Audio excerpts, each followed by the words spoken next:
अस्सलाम वालेकुम everyone, welcome to बिब्लियोथेरापिस्ट। उम्मीद आप सब खैरियत होंगे। आपके लिए पेश खिदमत है मोहब्बत दिल पे दस्तक अज़ कलम फ़त ताहिर, एपिसोड 20। हल्की हल्की बूंदाबांदी ने शदीद गर्मी में भी एक लतीफ़ सा तासुर कायम कर दिया था, और सबा बारिशों से जितनी एलर्जिक सही मगर ज़ोहा उतनी ही दीवानी थी। अभी धुलती शाम से बेनियाज वो टेरेस की सीढ़ियों पर धीमी टिप टिप बरसती बूंदों के खेल से लुत्फ़ अंदोज़ हो रही थी। तभी उसकी नज़र मोहित पर पड़ी तो वो बदमज़ा सी हो गई। वो भी उसे देखकर चौंका था। ज़ोहा ने एक लम्हे को वहाँ से उठ जाने का इरादा किया, मगर फिर मुलतवी करके वहीं बैठी रही कि कहीं वो ये न समझने लगे कि उससे वो खौफज़दा है। अब कैसी तबीयत है तुम्हारी? बहुत गैर मुतवक्को सवाल और नर्म अंदाज था। ज़ोहा ने दिल मिलाकर उसकी तरफ देखा। मुझे क्या हुआ है? उसने बेहद नागवारी से पूछा था। मोहित ने कदरे ध्यान से उसे देखा। सुर्ख और सफ़ेद प्रिंटेड शर्ट और सफ़ेद शलवार दुपट्टे में वो अब दोबारा अपनी सेहत की तरफ लौटती दिखाई दे रही थी। यूं ही पूछ रहा था, पिछले दिनों तुमने खुद को बुज़दिलों की तरह बिस्तर से लगा रखा था ना, इसलिए। वो आराम से कहते हुए उसी सीढ़ी पर उससे कदरे फासले पर बैठ गया। ज़ोहा का दिमाग झंझना उठा। तुम्हें इससे क्या, मैं जो चाहे करूं, वो चटक कर बोली थी। वाकई मुझे क्या, जब ये सिलसिला ही ख़त्म हो गया है तो। वो कुछ कहने लगा था कि ज़ोहा तेज़ लहजे में उसकी बात काट गई। तुमसे किसने कहा कि ये सिलसिला ख़त्म हो गया है?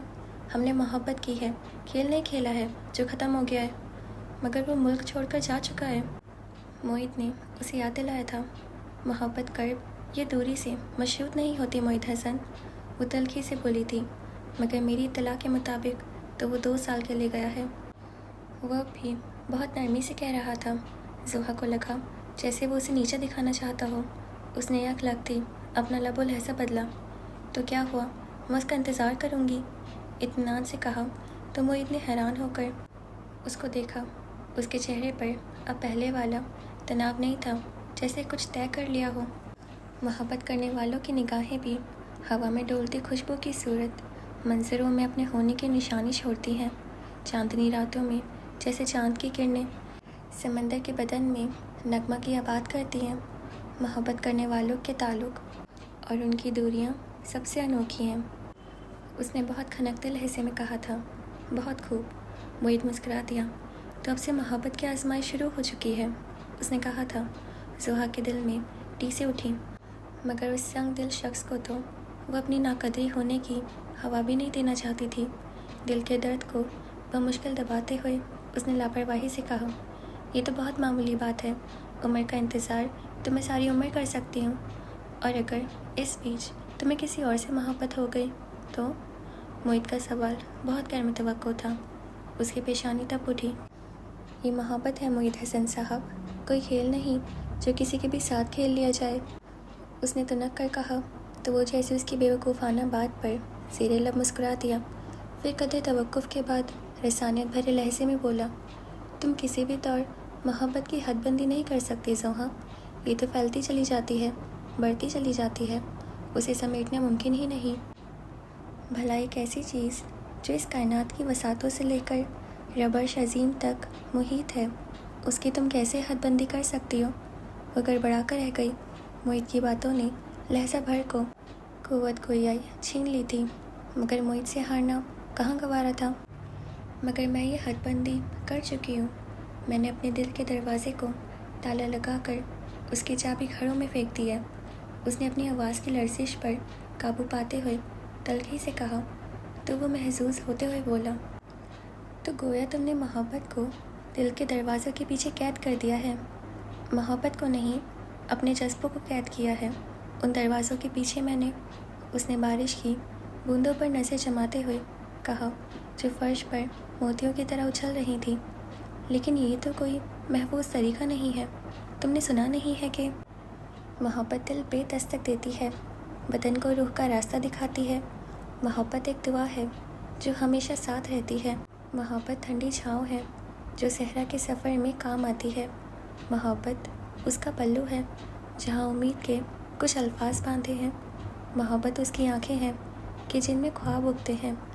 मोहब्बत उसका चेहरा है کہ جس کی تہہ میں رکھے دل میں خواہش سانس لیتی ہے، محبت دل پہ دستک ہے۔ 400 خاموشی کا تسلط، صرف بوندوں کی ٹپ ٹپ۔ ایسے میں موہت کا گمبھیر لہجہ بہت خیز لگا تھا۔ ضروری نہیں ہے کہ ہم ہر آہٹ پر دل کا دروازہ کھول دیں۔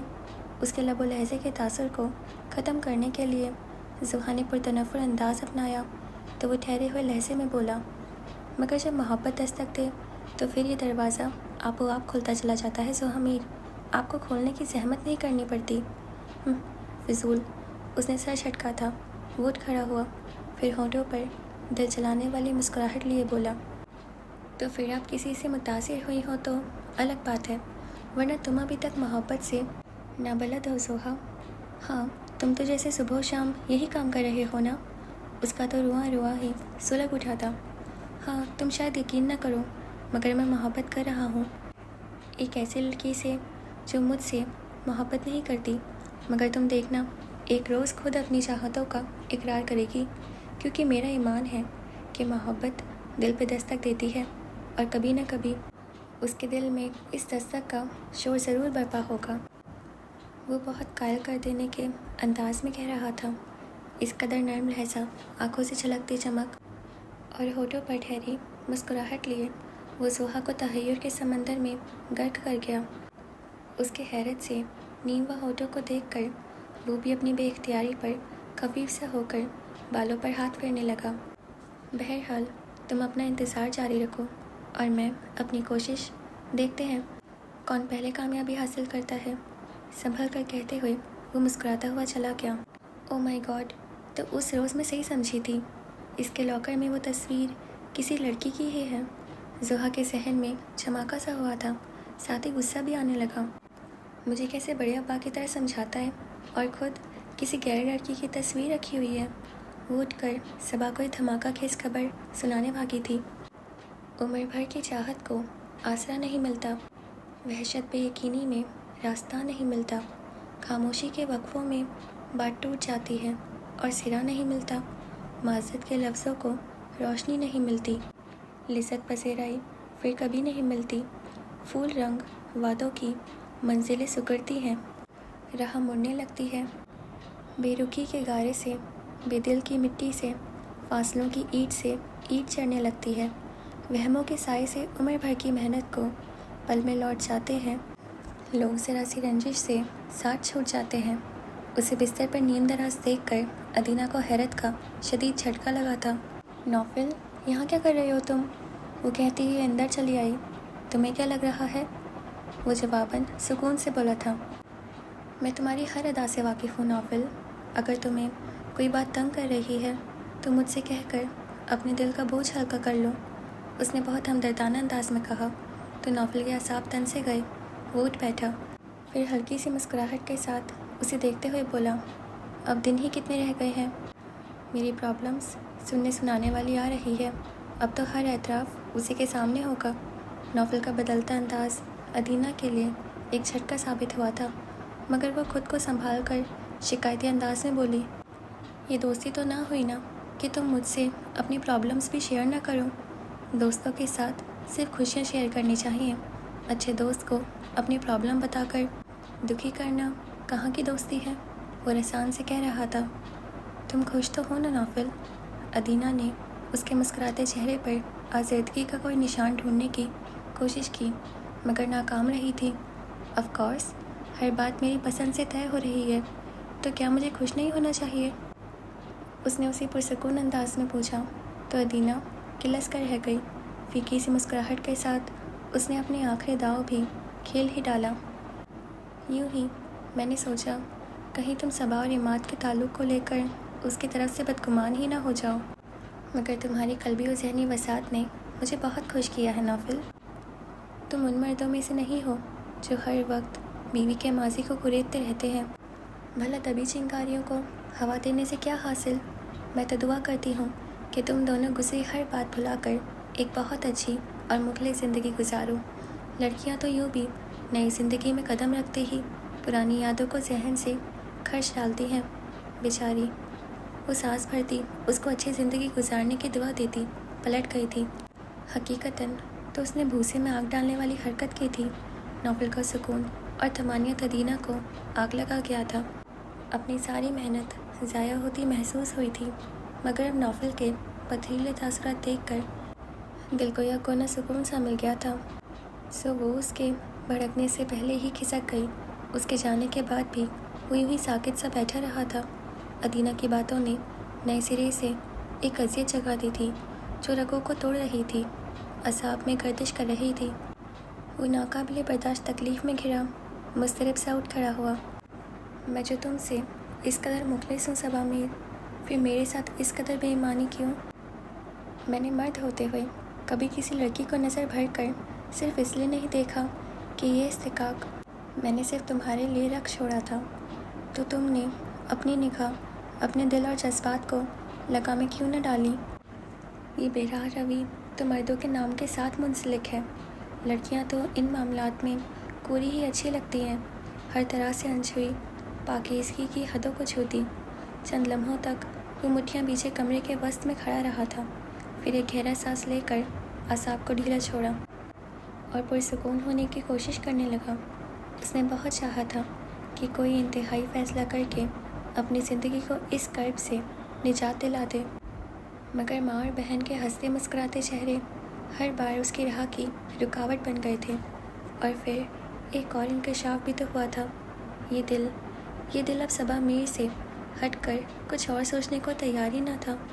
اور محبت، یہ سوال کتنی ہی دیر تک اس کے دل کے کاسے میں سکے کی طرح کھنکتا رہا تھا، مگر محبت تو ناراضگی کی چادر اوڑھے سرد موسموں میں جا سوئی تھی۔ وہ بدگمانی کی دھن میں لپٹی محبت کو اپنانے سے انکاری تھا۔ بہم رہ کر اگر بڑھ جائے دل کے فاصلے یکدم بچھڑ جانے کا، پھر تو فیصلہ یہ کر بھی سکتی ہے، محبت مر بھی سکتی ہے۔ تو میں ہار گیا صبا میر، حالات سے، خود سے، دل سے، مگر میں تمہیں کبھی بھی جیتنے نہیں دوں گا، خود سے اور نہ اپنے آپ سے۔ نہ تو تم کبھی عماد کو پا سکو گی اور نہ ہی نوفل احمد کو۔ وہ بڑے تنفر سے سوچ رہا تھا۔ ساڈا چڑیا دا چنباوے بابل اسا اڑ جانا، ڈھولک پر پہلے تھاپ پڑی اور ساتھ ہی بہت سریلی آوازوں نے تان اٹھائی۔ تو انس کے دل میں ایک سوال سا اٹھا، یہ کیا فضول باتیں، صرف صبا کی نہیں میری شادی بھی ہو رہی ہے، مجھے اس چنبے میں گرنے کی کیا تک بنتی ہے؟ ہم اپنی بہن کی شادی کے گیت گا رہے ہیں۔ زوہا نے اسے اور چلایا تھا۔ تمام دور اور نزدیک کے مہمان جمع ہو چکے تھے۔ شادی میں محض ایک ہفتہ باقی تھا۔ سو شاپنگ جیسے مشکل مرحلے سے بامشکل نمٹنے کے بعد بالکل فارغ ہو کر انہوں نے ڈھولک رکھ لی تھی۔ ہاں جی، بھائی تو جیسے لپالک ہے نا۔ انس کو اس کی طوطا چشمی پر خاصا تاؤ آیا تھا۔ میں نے اپنی فرینڈز کو صرف صبا کی شادی کے گیت گانے کے لیے بلایا ہے۔ اس نے ہری جھنڈی دکھائی تو ضد میں آ کر انس پورے ٹولے کو ان کے مقابل لے آیا۔ نعمان، احمر، ابرار، چاند، وجدان اور عماد جوان جہان لڑکوں کی فوج سفر موج دیکھ کر وہ سٹ پٹائی تھی، ایک سے بڑھ کر ایک شرارتی اور حاضر جواب۔ اب لڑکیوں کے ہاتھوں میں ڈھولک تھی تو لڑکے پرات اٹھا لائے۔ اس کے بعد انہوں نے بہت زور سے شور مچایا۔ حسب معمول موہت نے ہی آ کر ان سب کو شرافت کے جامے میں آنے کا آرڈر دیا تھا۔ اس کے بعد چاند نے بہت شرافت کا مظاہرہ کرتے ہوئے اپنے گٹار پر بہت اچھے کیسٹ سنائے۔ لڑکیوں نے بھی دل کھول کر داد دی تھی۔ بڑوں کی محفل ٹی وی لاؤنج میں جمع ہوئی تھی، جہاں اس وقت ایک سنجیدہ مسئلہ ڈسکس کیا جا رہا تھا۔ مستقبل قریب میں زوہا اور موہت کے رشتے سے متعلق تھا۔ سبھی نے اس آئیڈیا کو اپروو کر دیا تو تائی جان کے دل میں بھی سکون اتر آیا۔ تمہیں پتہ نہیں کس نے اگست میں شادی کرانے کا مشورہ دیا تھا؟ اتنی گرمی اور حبس، وہ سب کزنز صبا کو گھیرے ہوئی تھی۔ لڑکے اپنے کمروں میں گئے، تب ماحول کچھ پرسکون ہوا۔ صبا نے گھور کر اپنی خالہ زاد لائبہ کو دیکھا تھا۔ مجھے تو جیسے بہت شوق تھا نا شادی کرانے کا۔ کوئی گرمی اور حبس نہیں، انس بھائی محکمہ موسمیات کی رپورٹ سنا چکے ہیں کہ اس ہفتے موسم بہت عاشقانہ ہوگا۔ زوہا نے شرارت سے کہا تو آئزہ نے اس کے انداز کو آگے بڑھایا۔ بھائی، یہ تو موسم سے زیادہ نئے شادی شدہ جوڑوں کے دل کا احوال معلوم ہوتا ہے۔ بہت بے شرم ہو تم لوگ۔ सबा न चाहते हुए भी हंसती थी। हाँ जी, हमारी बातों में वो मिठास कहाँ जो और लोगों की बातों में होगी। उसे गुदगुदाया तो वो आजिज़ आ गई। खुदा के लिए कुछ और भी सोच लो, बल्कि इस शॉपिंग के मुतालिक सोच लो जो भी बाकी है। लग रहा है कि तुम लोगों की तैयारियां मेरी नहीं बल्कि अपनी शादियों पर ही इख्तिताम पजीर होंगी। तुम्हारा तो कोई मसला नहीं है ना, तुम सिर्फ शर्माने के नत नए तरीक़ों और रूठने की अदाओं पर गौर करो। बाकी छोटे मोटे रूखे फीके काम हमारी जानों पर डाल दो। उसने बड़े इत्मीनान से मशवरा दिया तो वो सब ढिठाई से हंसने लगी। तुम लोगों से तो बात करना ही फिजूल है। उनकी ज़रा ज़रा सी बातें हाथ पाँव में सनसनाहट से दौड़ा रही थी। घबराहट का गालबा भी तारी था। हाँ जी, अब तो ये मुंह अजला उरूसी में ही खुलेगा, जोहा ने आह भरकर कहा। तो अब की बार वो उसके धमाके से बच नहीं सकी थी। हाथ तो इसका अभी से खुला हुआ है। क्या ख्याल है, नौफल भाई को पहले ही से इन्फॉर्म कर दे कि ज़रा बच के। उसने फिर कहा था, मरो तुम सब। सबा ज़िच हो गई थी। सोच लो, नौफल भाई कहाँ हमारी फौतगी को इतनी गलत तारीख में बर्दाश्त करेंगे। उन्होंने फिर छेड़ा तो वो उनसे हार कर रह गई। वो सब उसकी शक्ल देखकर हंसने लगी। वो सब नौफल को घसीट लाए थे। ये देखो, इसकी भी तो शादी है, मगर कितनी ढिठाई से तालियां पीटती गाने गा रही है। तुम बुजुर्गी तारी किए फिर रहे हो। इशारा नगीन की तरफ था जो अपने दोस्तों में बैठी थी। मैं अपनी नहीं बल्कि अपनी भाई की शादी की खुशी में गा रही हूँ। वो खजल सी हुई थी। ये हुई है ढिठाई, बहुत इत्मीनान से कहा गया था। बुलंदो बांग कह कहे, तुम लोग बैठो यार, मुझे कुछ और काम है। नौफल संजीदा था और वो सब इंतहाई गैर संजीदा। और काम करने के लिए और बहुत से लोग हैं। तुम यहाँ से 1 इंच भी नहीं हिल सकते। आजिर ने उसे आंखें दिखाई थी। उल्ला पीछे सोफे में धंस गया। उन सब की ढिठाई से वो अच्छी तरह वाकिफ़ था और इतनी सारी लड़कियों के बीच अपना मजाक उड़वाना उसे नामुनासिब लगा था। सो हथियार उसने डाल दिए थे, वरना दिल में तो कोई उमंग, कोई जोश नहीं था कि जिसके लौ देने से जज्बात सुलग उठते, आंखों में खुमार उतरता और लबों के गोशों में नरम सी मुस्कुराहट थिरकने लगती। जब दिल की खुशी और सुकून ही नहीं था तो खुशियों भरे लम्हे कहाँ रूह को तमानियत पहुँचाते। उल्टा इन हंगामों ने तबीयत में मज़ीद बेजारी भर दी थी। कभी इन दिनों का दिन गिन गिन कर इंतज़ार किया था और अब जबकि ये आए थे तो वो दिल ही नहीं रहा था कि इनकी तमन्नाएं थी। वो निगाह ही नहीं थी जो इस चांद चेहरे की शिदाई थी। उसकी खामोशी और बेजारी अदीना के लिए बहुत मायने खेज थी। उसका हर अंदाज अच्छी तरह समझ में आ रहा था। मंगनी होने तक वो हवाओं में उड़ रहा था और अब जबकि सबा मीर उसकी हो जाने वाली थी तो उसकी हालत ये थी कि पर कटे परिंदे की तरह फड़फड़ाने से भी मजबूर था। वो सब गाने गा रहे थे, नगीन और शायद नौफल को भी छेड़ रहे थे, मगर वो 0% भी उनकी तरफ मुतवज्जो नहीं था। बेजार होकर उठ खड़ा हुआ। बैठ जाओ नौफल, अपने ही ये सब। सोलेहा बेगम उसकी बेजारी को झिझक पर माहौल कर रही थी। इसे कहाँ जाना है? लड़का चाहता है कि अभी से छेड़ा जाए। वासिफ दूर की कौड़ी लाया था। भाई, इसका मूड नहीं होगा हंगामे में बैठने का, जाने दो इसे। अदीना ने फ़ौरन उसकी हिमायत की थी। वो कब चाहती थी कि नौफल की आंखों में सबा के नाम से खुमार उतरने लगे या उन सब की कोई भी खफीफ सी शरारत भरी बात उसके जज्बात में तलातम पैदा कर दे। हाँ भाई, जाओ तन्हाई में। उनकी नखूश बनाना, मिटाना, संवारना सभी इंतहाई ज़रूरी अमूर हैं। वासिफ ने उसके कान में घुसकर सरगोशी की तो उसके अंदाज पर न चाहते हुए भी नौफल के होठों पर हल्की सी मुस्कुराहट फैल गई। बकवास मत करो। बड़ी नरमी सी तंबीह थी। तभी तो वो सब उसे जिज करने पर तुल गए। अब यारों से क्या पर्दा।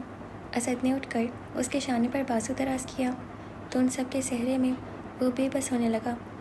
वो सब उसे लिए उसके कमरे में आ गए जो पहले ही ड्रीमलैंड कहलाता था, मगर उन सब ने खूबसूरत लाइटिंग से उसकी सजावट को हर दर्जा बढ़ा दिया था।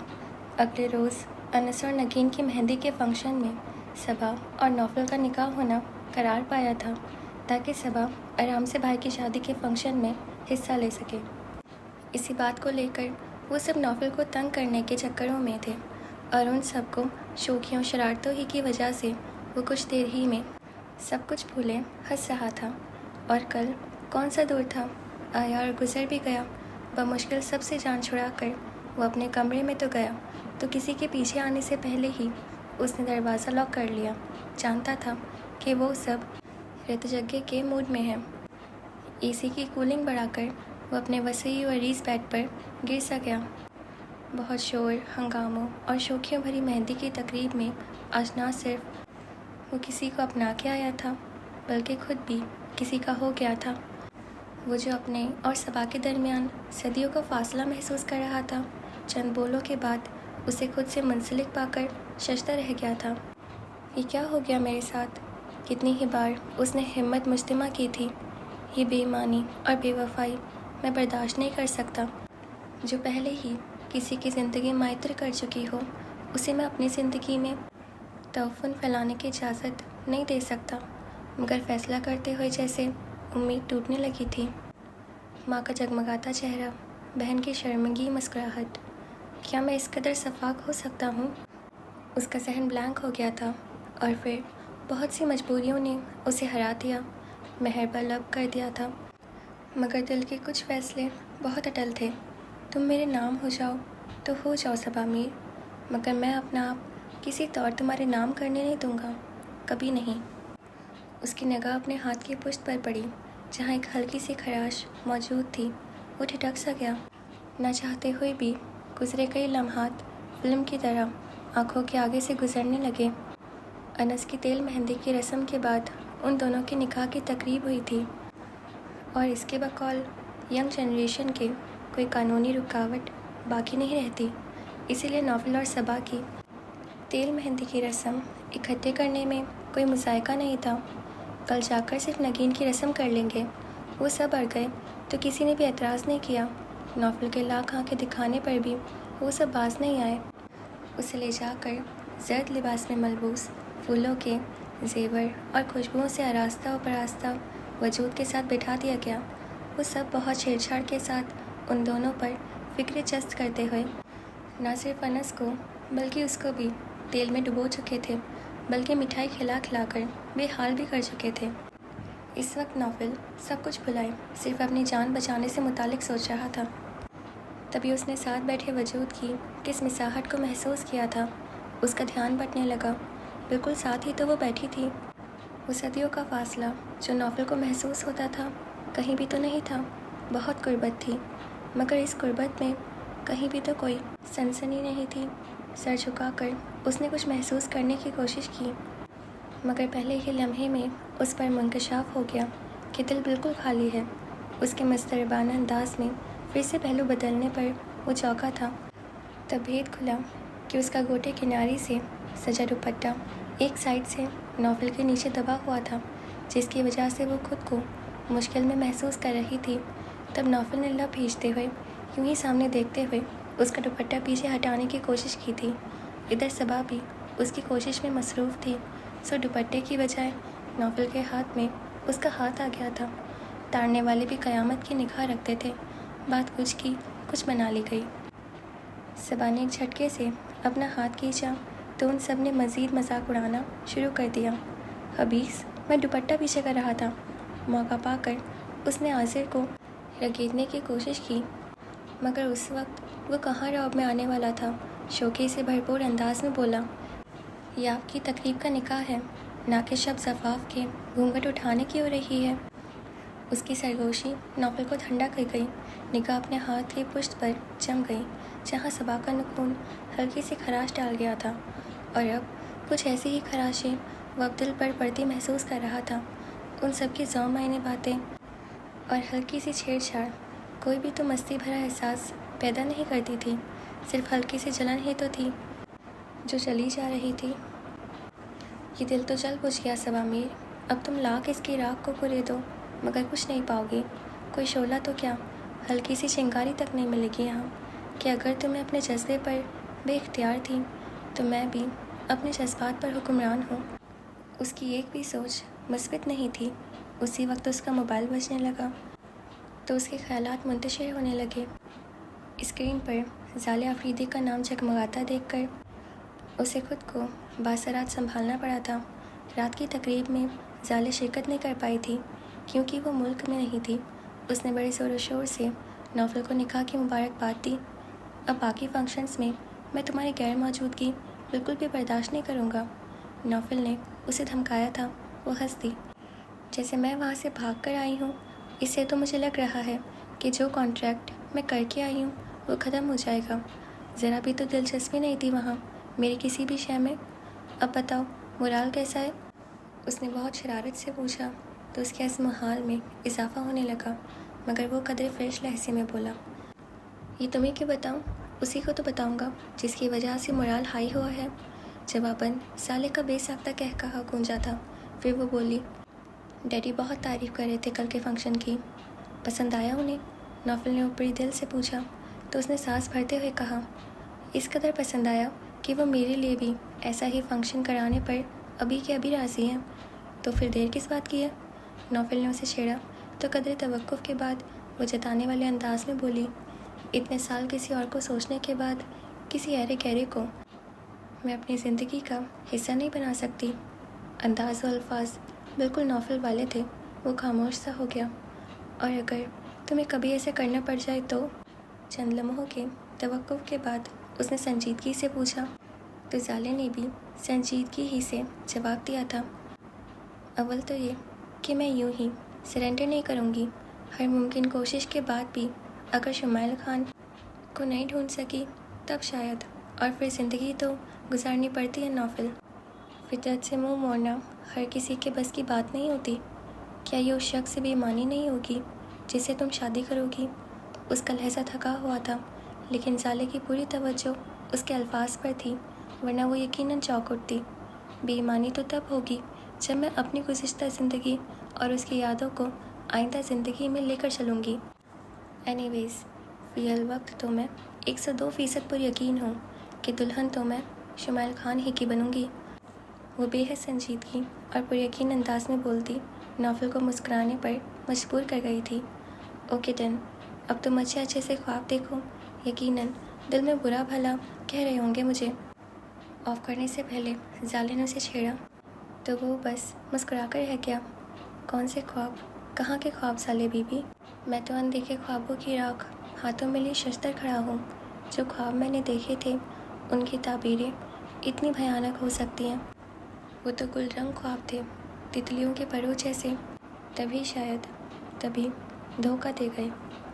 اوکے جی، تو ہمارے ایپیسوڈ یہیں پہ ختم ہوتا ہے، اور آپ کو اب تک کیسا لگ رہا ہے مجھے ضرور بتائیے گا۔